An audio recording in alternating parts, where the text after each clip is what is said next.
হচ্ছে যে এবার আরো একবার কি উইকেট পড়তে পারে, অর্থাৎ আরো এক কোনো প্রভাবশালী তাকে গ্রেপ্তার করা হতে পারে, সে কি ইডির জালে যেতে পারে, এমনটাই প্রশ্ন উঠে আসছে। যেমনটা এবার রাজ্যপালের অনুমতিও পেয়ে গেল, রাজ্যপালের গ্রিন সিগন্যাল পেয়ে গেল ইডি এনফোর্সমেন্ট ডিরেক্টরেট। প্রাথমিক শিক্ষক দুর্নীতি নিয়োগ মামলায়, প্রাথমিক শিক্ষক নিয়োগ মামলার যে দুর্নীতি হয়েছে, এবার আরো বড় সমস্যায় পড়লেন রাজ্যের কারা ও ক্ষুদ্র কুটির শিল্প মন্ত্রী তথা বোলপুরের তৃণমূল বিধায়ক চন্দ্রনাথ সিনহা। তারপরেই জামিন নেওয়ার প্রস্তুতি শুরু করে দিলেন তিনি। আগেই এনফোর্সমেন্ট ডাইরেক্টরেট বা ইডি তার বিরুদ্ধে চার্জশিট দিয়েছিল, তবে রাজভবনের অনুমোদন না থাকায় আদালত তা গ্রহণ করতে পারেনি। বুধবার সেই জট অবশেষে কেটে গেল। রাজ্যপাল সিভি আনন্দ বোস কারামন্ত্রীর বিরুদ্ধে বিচার প্রক্রিয়া শুরু অনুমতি দিয়েছেন, আর সেই অনুমোদন মিলতেই নড়ে চড়ে বসেছে তৃণমূল, কারণ এর ফলে কারামন্ত্রীর বিরুদ্ধে আদালতের দরজা খুলে গেল। বুধবার ইডির বিশেষ আদালত চন্দ্রনাথ সিংয়ের নামে সমন জারির নির্দেশ দিয়েছে। আগামী 15 দিনের মধ্যে তাকে আদালতে হাজির হওয়ার নির্দেশ দেওয়া হয়েছে। আদালতের স্পষ্ট নির্দেশ, আগামী 12 সেপ্টেম্বরের মধ্যে চন্দ্রনাথ সিনহাকে আদালতে আত্মসমর্পণ করতে হবে। ফলে কার্যত সময়সীমার মধ্যে জামিন না নিলে বড় বিপদে পড়তে পারেন তিনি। এমন পরিস্থিতিতে তিনি প্রতিক্রিয়া দিতে গিয়ে বলেন, আজকের পর আমাকে জামিন নিতে হবে।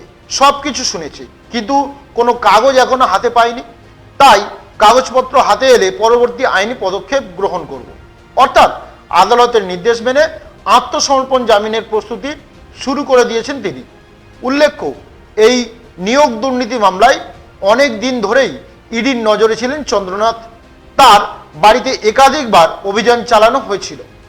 সেই সময় মন্ত্রীর বাড়ি থেকে প্রায় 40 লক্ষ টাকা উদ্ধার হয়, যার সঠিক হিসাব দিতে পারেননি তিনি।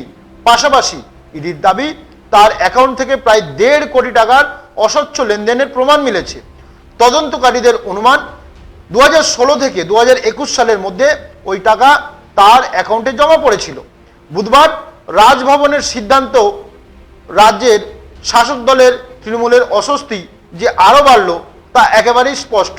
ইতিমধ্যেই বর্তমান ও প্রাক্তন মন্ত্রীদের বিরুদ্ধে একের পর এক বিল আনছে কেন্দ্রীয় সরকার, এবং এবার মন্ত্রীর পদ থেকে চার্জশিটের জালে জড়ালেন চন্দ্রনাথ। আদালতের নির্দেশ মেনে আত্মসমর্পণ ও জামিন নেওয়াই এখন তার প্রধান লক্ষ্য।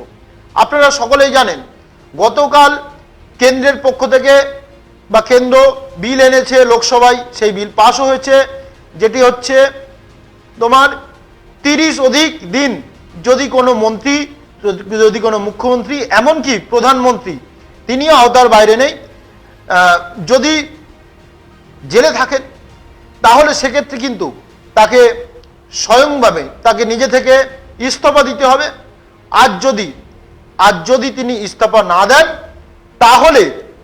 তাহলে কিন্তু তাকে তার সেই যে মন্ত্রিত্ব যে থাকবে, সেই মন্ত্রিত্ব খারিজ হয়ে যাবে, তার সেই মন্ত্রিত্ব থাকবে না, মন্ত্রিত্ব খারিজ হয়ে যাবে।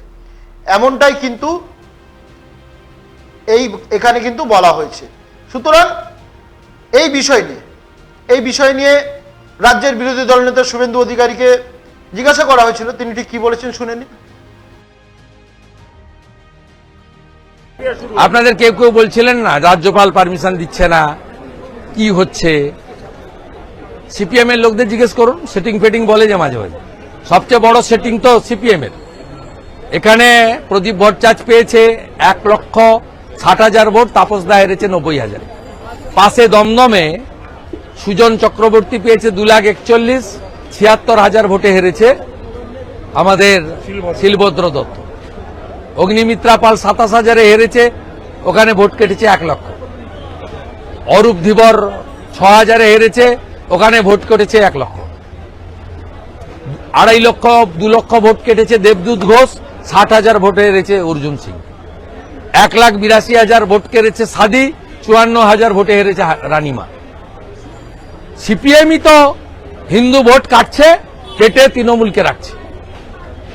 সিপিএম হইতে সাবধান, সরাসরি সিপিএম কে ভোট না দিয়ে যারা এই যে কথা সজল ঘোষ বলেছে, নয় প্রো মমতা নয় অ্যান্টি মমতা, যে কোনো একটা সিদ্ধান্ত নিতে হবে। মমতাকে রাখতে চান তো সরাসরি ওখানে, আর মমতাকে হারাতে চান তো পদ্ম ফুলে, আর কোনো মাঝখানে রাস্তা নেই। আমি পুরোটা মনিটরিং করছি, পরিবারের লয়ারের সঙ্গেও আমার যোগাযোগ আছে। শুক্রবারের হিয়ারিং এ অপেক্ষা করুন। It's a completely murder. আমি প্রথম দিন থেকে বলছি, বিজেপি বন্ধ পালন করেছে এবং এসএসকেএম পশ্চিমবঙ্গ সরকারের ডাক্তারদের দ্বিতীয় পোস্টমর্টমে তা প্রমাণ হয়ে গেছে। একটা জলসা চলছে, মুসলিমদের জলসা, মহরম উপলক্ষে, সেখানে তার ছিঁড়ে পড়েছে, মিনিমাম 500 লোক ছিল, দুটো বিজেপির লোক হিন্দু লোকই মারা গেল, কোন মুসলিম লোকের গায়ে আঁচড় পড়ল না, আহত হলো না। এইসব গল্প, গেঁজাখুরি গল্প কেউ বিশ্বাস করে না।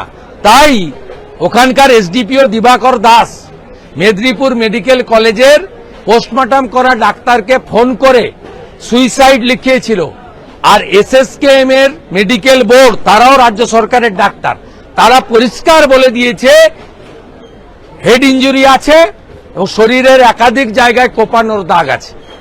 অতএব বিচার হবে ডকুমেন্টস এর উপরে।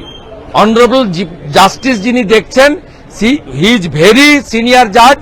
আমাদের সকলের আস্থা আছে ল পয়েন্ট অফ ভিউতে, সকলের এই মামলা কোর্ট মনিটরিং সেন্ট্রাল এজেন্সির হাতে যাওয়া উচিত।